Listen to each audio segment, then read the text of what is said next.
I'm Virginia McGathey here on the floor at the CME Group, giving you a report on the grain market today. Soybeans were higher.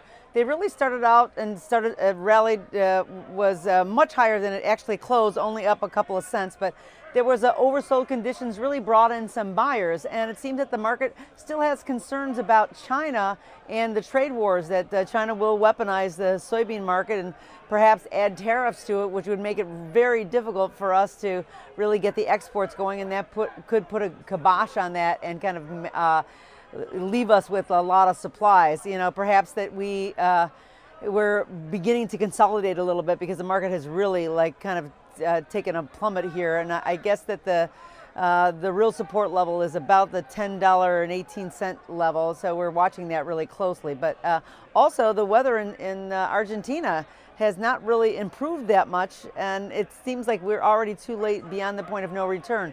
So there should be some crop numbers and maybe some reduction of what those numbers are. So that also should help to support the market a little bit. But it was the market just didn't really hold up as much. Corn was steady as well. That export sales are still remain very strong. It seems that some of the spillover buying from the soybeans held the market up, and it was a little bit mixed on both sides, but it didn't end with much. We would have thought that it might have gotten a little bit more with the U.S. dollar index being lower, but it kind of didn't happen, and there's still lots of corn around, so I think that kind of just holding it steady. Also, the Feds did raise the interest rate a quarter. We thought that might have a little bit of an effect on the market, and it really didn't do much, except for wheat. Maybe wheat got a little bit of a spark because wheat was lower all day long.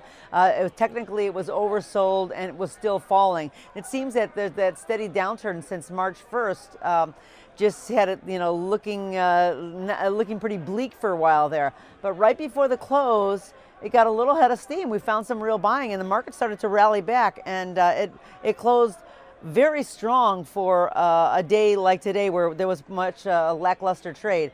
And so perhaps the selling is over, or maybe that the losses are over. So we're hoping for that, because the real support there is 440, and we are worried that we might get down to it or even break through it. So right now it looks pretty good, so we'll see what happens tomorrow.